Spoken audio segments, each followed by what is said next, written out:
2023 kita mau bangkit dan jadi pemenang. Di minggu terakhir Februari ini, kita akan sama-sama belajar untuk menang atas rasa bersalah. Siapa yang suka nyalahin diri sendiri, dan akhirnya kehidupan kita jadi stuck. Kayak nggak ada kemajuan, baik itu di sekolah atau dimanapun. Ayo para pemenang, kita bangkit, ini waktunya jadi pemenang. Let's go, sing together! Bible says that He leads us in triumph in Christ. He will shine upon us and He will give us light.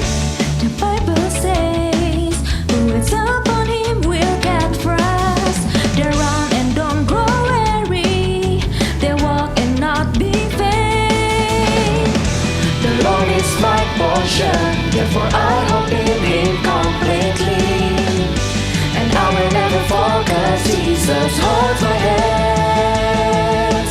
He holds my hands. I will so close to God, 'cause I have faith in Him. I will watch the words the sun, 'cause I know He's with me. I fly like an eagle, running you so I never get tired. I'm holding God's promises. No one will rise up and be victorious.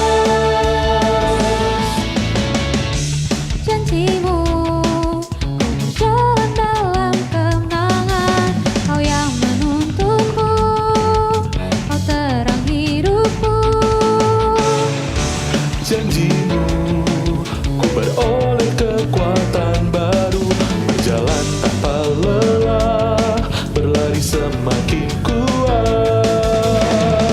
Kau selalu sertaku, ku kan terus berharap padamu. Ku takkan jatuh sebab tanganmu memegangku dan menopangku. Melangkah dekat padamu, Tuhan ku percaya. Bersamamu takkan takut, Kau tak pernah tinggalkanku. Ku kan melintasi langit, terbang tinggi bagai raja. Memegang janjimu, sekarang ku bangkit jadi pemenang.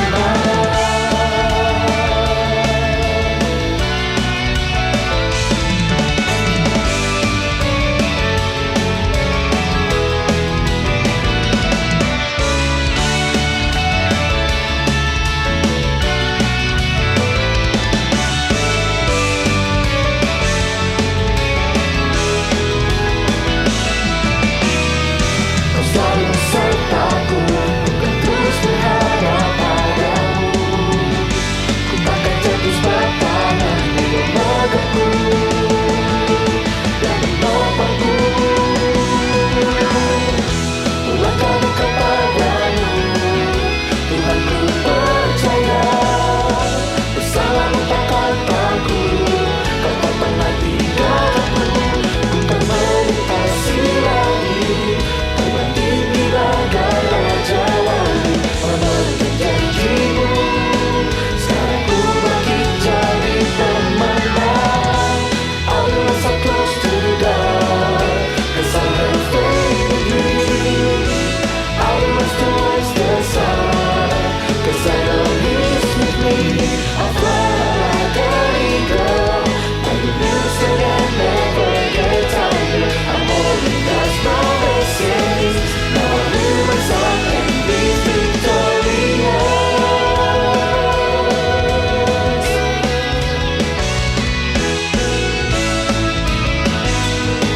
No one will rise up and be victorious.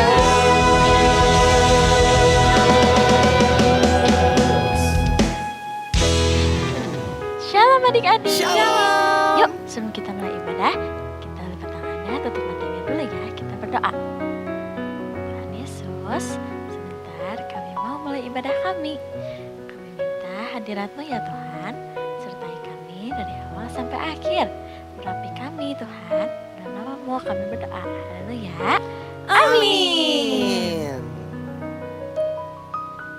Udah siap memuji menyembah Tuhan? Yuk, tepuk tangannya. Yang semangat dong, kita mau kasih yang terbaik buat Tuhan. Yes. Siap ya? Give me oil in my lamp, keep me burning. Give me oil in my lamp, I pray.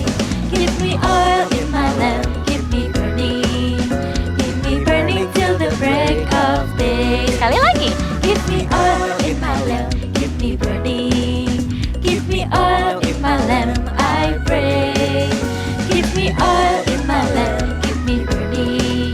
Keep me burning till the break of day. Sing Hosanna, sing Hosanna, sing Hosanna to the King of Kings. Sing Hosanna, sing Hosanna, sing Hosanna to the King of Kings. Oke, good job. Nanti kalau lebih cepat lagi, bisa nggak ya? Bisa. Pasti bisa dong. Siap? Siap. Yuk, kita lebih semangat lagi ya. Oke. Give me oil in my lamp, keep me burning.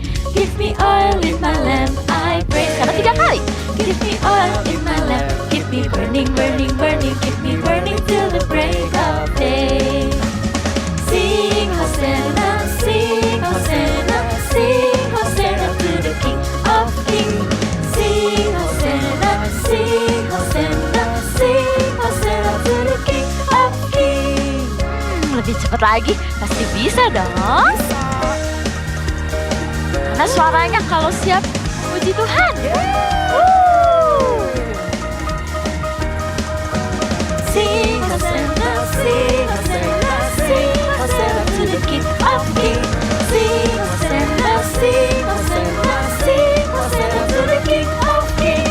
Sing Hosanna, sing Hosanna, sing Hosanna to the King of Kings.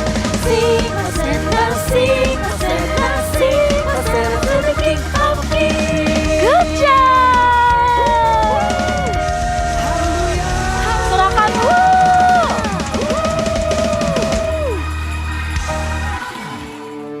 Ya adik-adik, sebelum kita dengerin firman Tuhan, kakak ajak kita untuk siapin hati kita lebih lagi.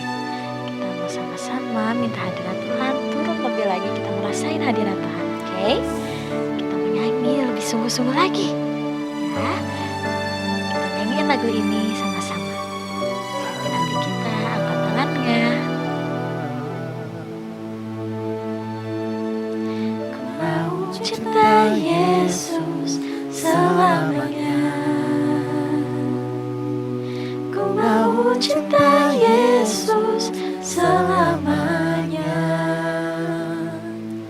Meskipun badai silih berganti dalam hidupku, ku tetap cinta Yesus selamanya. Ku mau cinta Yesus selamanya. Ku mau cinta Yesus selamanya. Meskipun badai silih berganti dalam hidupku, ku tetap cinta Yesus selamanya. Ya Aba, Bapa, ini aku anakmu, layakkanlah seluruh hidupku. Ya Aba, Bapa, ini aku anakmu, pakailah sesuai dengan rencanamu. Kecap lebih sungguh-sungguh lagi ya. Ku mau cinta Yesus selamanya. Ku mau cinta Yesus selamanya. Meskipun badai silih berganti dalam hidupku, ku tetap cinta Yesus selamanya. Ya Aba, Bapa, ini aku anakmu, layakkanlah seluruh hidupku.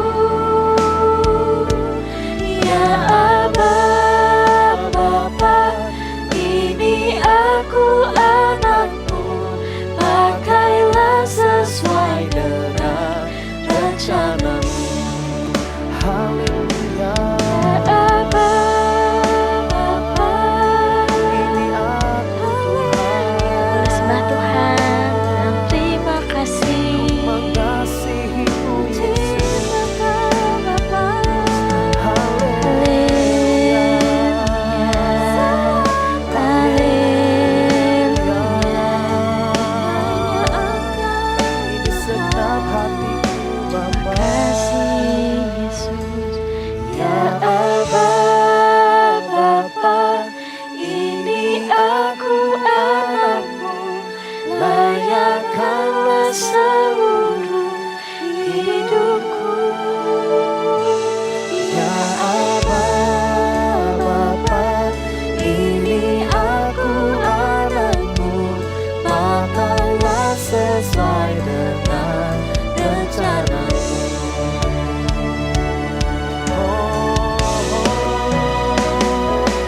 Ya Aba, Bapa, ini aku anakmu, layakanlah seluruh hidupku.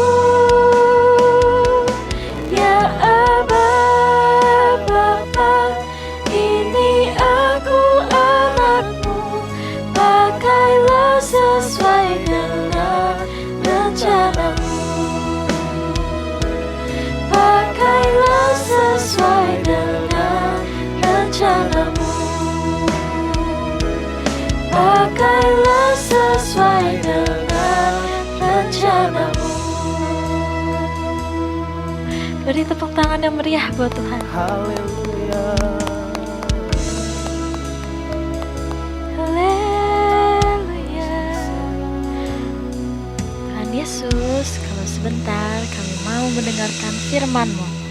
Tuhan, berkati kami. Terima kasih Tuhan. Haleluya. Amin. Shalom adik-adik, apa kabarnya nih? Pastinya luar biasa ya.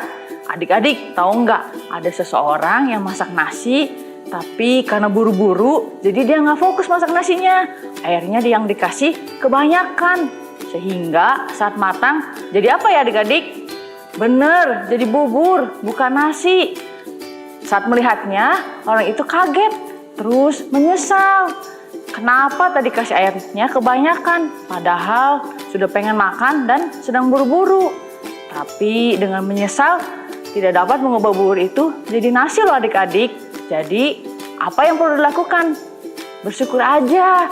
Karena walaupun jadi bubur, masih bisa kita makan. Dan kedepannya harus fokus kalau sedang memasak. Nah, di Alkitab juga ada tokoh yang pernah menyesali kesalahannya. Siapa ya? Yuk kita dengar ceritanya. Pada saat Daud sedang dalam pelarian karena mau ditangkap Raja Saul yang iri hati sama Daud, sampailah Daud di kota Nob. Di sana ada seorang imam yang bernama Ahimelek. Imam itu kaget saat melihat Daud datang ke tempatnya dan bertanya dengan gemetar kepada Daud, "Mengapa kamu datang seorang diri saja? Tidak ada orang yang bersama dengan engkau." Daud menjawab, "Raja Saul memberi perintah kepadaku, tapi rahasia. Jadi kusuruh pengikutku ke suatu tempat. Maka sekarang apa yang ada padamu? Berikanlah kepadaku 5 roti atau apapun yang ada padamu." Lalu Ahimelek menjawab, "Tidak ada roti biasa padaku, hanya ada roti kudus yang kemarin. Karena aku mau menggantinya dengan roti kudus yang baru. Jadi bisa untukmu. Tapi kamu harus menjaga diri untuk tetap kudus kalau mau memakannya." Dan Daud menjawab, "Baiklah." Daud bertanya lagi, "Tidak adakah padamu di sini tombak atau pedang? Sebab aku tadi terburu-buru karena perintah Raja Saul mendesak, jadi tidak sempat membawa senjata atau pedang." Ahimelek menjawab, "Hanya ada pedang Goliat, orang yang kau kalahkan waktu itu, masih terbungkus kain. Jika kamu mau, aku akan mengambilnya." Kata Daud, "Baik, berikanlah kepadaku." Saat Daud dan Ahimelek lagi ngobrol, di sana ada seorang pegawai Saul yang dikhususkan melayani Tuhan. Dia juga sebagai pengawas gembala Saul. Namanya Doeg. Lalu Daud bersiap untuk pergi dari Nob untuk lari dari Raja Saul. Daud pergi ke Gad, ke Gua Adulam, dan sampailah dia di Moab. Terdengarlah oleh Raja Saul di mana keberadaan Daud, dan Noeg memberitahu kepada Daud kalau dia datang dan bertemu Imam Ahimelek, dan Imam Ahimelek memberikan bekal 5 roti serta pedang kepada Daud. Maka Raja Saul menjadi marah adik-adik dan memerintahkan untuk memanggil Ahimelek bersama keluarganya. Datanglah Ahimelek bersama keluarganya. Raja Saul bertanya kepadanya, "Mengapa kamu mengadakan persepakatan bersama Daud melawan aku?" Dan dengan memberi 5 roti dan pedang. Lalu Ahimelek menjawab Raja Saul, "Siapakah di antara semua pegawaimu yang dapat dipercaya seperti Daud? Apalagi dia menentu raja dan kepala pengawal." Dan kami juga tidak ada niat untuk melawan raja. Tetapi Raja Saul marah dan berkata, engkau harus dibunuh. Lalu memerintahkan tentara yang berdiri di dekatnya untuk membunuh Ahimelek. Tapi mereka tidak mau, sehingga raja menyuruh Doeg untuk membunuh Ahimelek bersama keluarganya. Ada 85 keluarga Ahimelek yang dibunuh. Bahkan semua penduduk dan ternak di kota Nob ikut dibunuh adik-adik. Tetapi Abiatar, anak dari Imam Ahimelek, berhasil melarikan diri. Lalu datang kepada Daud dan menceritakan bahwa Raja Saul telah membunuh Imam dan semua penduduk serta ternak di Nob. Daud sangat menyesal dan berkata, akulah sebab utama dari kematian semua keluargamu dan penduduk di kota Nob. Tinggallah bersamaku, jangan takut, aku akan melindungi engkau. Di dekatku, engkau aman. Akhirnya Abiatar menjadi pengikut Daud. Dan mereka terus melanjutkan pelariannya dari Raja Saul agar tidak ditangkap dan tidak dibunuh. Sejak saat itu, Daud mulai bertanya kepada Tuhan apa yang harus ia lakukan, bagaimana dia mencari perlindungan yang terbaik. Dari cerita tadi, Daud memang melakukan kesalahan adik-adik, yaitu tidak jujur kepada Ahimelek kalau dia sedang dalam pelarian dari Raja Saul. Sampai berakibat Ahimelek dan seluruh keluarganya dibunuh oleh Raja Saul. Daud mengakui kesalahannya dan menyesalinya. Tapi Daud tidak larut dalam penyesalannya. Dia tetap melanjutkan pelariannya, bahkan dia bertanggung jawab atas kesalahannya dengan berjanji melindungi Abiatar, anak dari Imam Ahimelek. Nah adik-adik, dalam sebuah gedung besar pasti ada alarm kebakarannya, di mana fungsinya saat ada sekecil apapun asap akan mengeluarkan bunyi agar semua orang di dalam gedung tahu ada kondisi darurat dan mereka harus segera keluar dari gedung itu. Sama seperti kita, saat kita melakukan kesalahan, melakukan dosa, mungkin aja mencontek, berbohong sama papa mama atau yang lainnya, alarm dalam hati kita berbunyi, yaitu melalui Roh Kudus dengan mengingatkan bahwa kita telah berbuat dosa. Itu bagus sekali adik-adik. Tapi bayangkan jika alarmnya dalam gedung terus-menerus bunyi tanpa adanya asap, itu akan membuat semua orang dalam gedung khawatir, tidak tenang. Begitu juga Roh Kudus, ia akan mengingatkan khususnya pada saat kita melakukan kesalahan. Artinya Roh Kudus tidak akan menuduh kita atas kesalahan kita, dosa kita yang kita lakukan, tapi Roh Kudus menyadarkan kita dan membantu kita untuk menjadi pribadi yang lebih baik lagi. Nah, ada 3 hal yang perlu kita lakukan saat kita berbuat kesalahan, yaitu yang pertama, mengakui kesalahan, tidak menyalahkan orang lain atau mencari alasan untuk membenarkan perbuatan kita. Dan yang kedua, minta maaf jika kita berlaku salah mungkin ke papa, mama, kakak, adik, saudara ataupun teman, dan minta maaf pengampunan kepada Tuhan.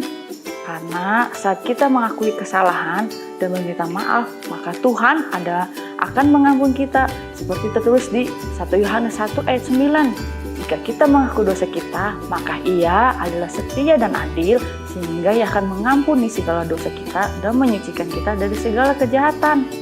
Dan yang ketiga, bangkit, move on, lupain apa yang telah terjadi. Jadikan kesalahan kita sebagai proses belajar untuk jadi pribadi yang lebih baik lagi. Terus maju. Amsal 23 ayat 18 berkata, karena masa depan kita sungguh ada dan harapan kita tidak akan hilang. Yang terpenting kita harus bertobat dan tidak mengulangi lagi kesalahan yang pernah kita buat. Bersahabatlah dengan Roh Kudus. Dia akan menuntun langkah hidup kita untuk jadi serupa dan segambar dengan Tuhan Yesus, yaitu menjadi murid Yesus. Yuk, bangkit adik-adik, kalahkan rasa bersalah dan penyesalanmu dan jadilah pemenang. Yuk adik-adik, mari kita sama-sama berdoa. Tuhan Yesus, terima kasih untuk firman-Mu hari ini. Terima kasih Tuhan untuk pengampunan yang Kau berikan kepada setiap kami. Biar Tuhan kami mau bangkit dan jadi pemenang atas setiap kesalahan dan dosa kami. Tuhan yang mampukan melalui Roh Kudus-Mu Tuhan. Terima kasih Tuhan, kami sudah berdoa. Sama-sama kita bilang adik-adik, amin. Hai kids, hari ini kita akan main games. Kita bakal main menggunakan semapur. Kalian pasti udah tahu dong semapur waktu pelajaran pramuka. Nah hari ini kita bakal coba praktekin nih kids. Sandinya ada di bawah sini ya cluenya. Kita bakal lihat videonya di sini. Let's go. Apa coba? Tahu nggak? Itu gampang banget loh. Ini pendek. Kalian pasti bisa. Coba dilihat kunya. Hayo. Udah nemu belum?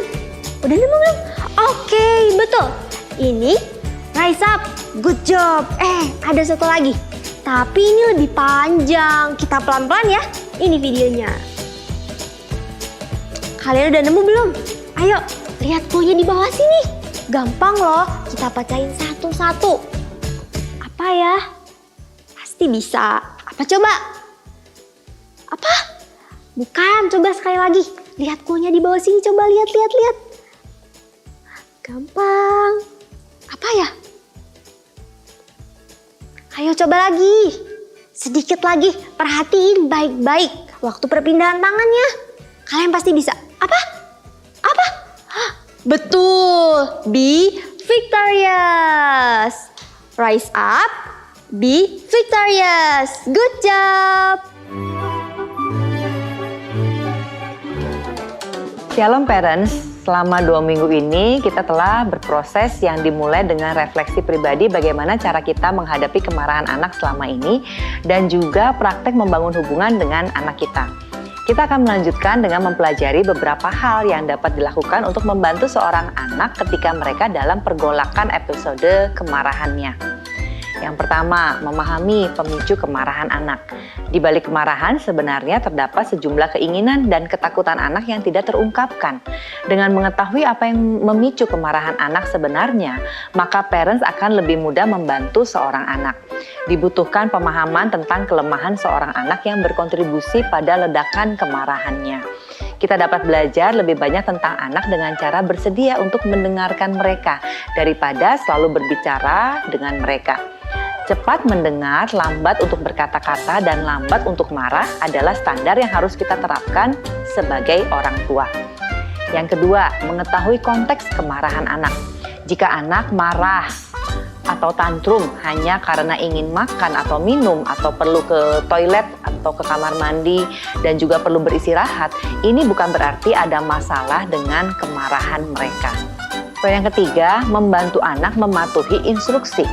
Instruksi yang diberikan kepada anak harus secara sederhana dan konkret sehingga tidak mungkin mereka salah paham atau lupa bagaimana melakukannya. Banyak anak tidak memiliki kemampuan mengingat dari 1 menit ke menit berikutnya dan membutuhkan langkah-langkah yang sangat sederhana dan komitmen yang tidak pernah gagal dari orang tua untuk bersabar. Hal ini ternyata membuat mereka menjadi gusar dan berujung kepada kemarahan. Parents, sebagai orang tua, kita harus mencoba untuk bekerja sama dengan anak-anak seperti kita mengharapkan karyawan yang dapat bekerja sama dengan kita di kantor. Dengan berkolaborasi dengan rekan kerja, semua menjadi lebih mudah dan lebih efektif. Dengan anak-anak, orang tua tidak boleh terlalu cepat menuntut solusi segera untuk setiap masalah atau konflik. Kadang-kadang baik untuk memberikan sedikit waktu untuk hal-hal dapat diselesaikan lebih baik di mana menjadi lebih jelas. Bagaimana kita bisa bekerja sama dengan seorang anak menuju solusi yang bisa disepakati bersama. Perlu juga disebutkan bahwa orang tua sebaiknya tidak selalu memaksakan solusi mereka sendiri untuk suatu masalah tanpa melakukan pemecahan masalah dengan anak-anaknya.